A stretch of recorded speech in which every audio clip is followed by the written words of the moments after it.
Bentley branded car. As you can see, it moves very nicely. The wheels are shiny. The steering wheels actually control the front wheels, as you can see. So it's a front wheel drive.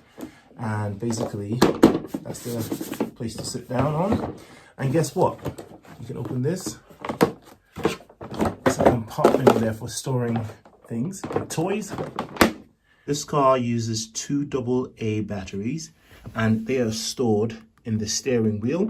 You're going to need one of these screwdrivers to unscrew the panel, open it up, and there you have it. Those are 2 batteries, AA.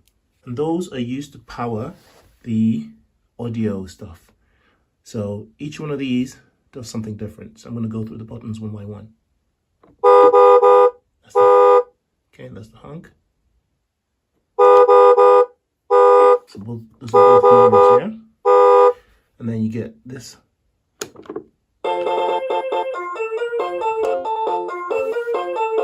Okay.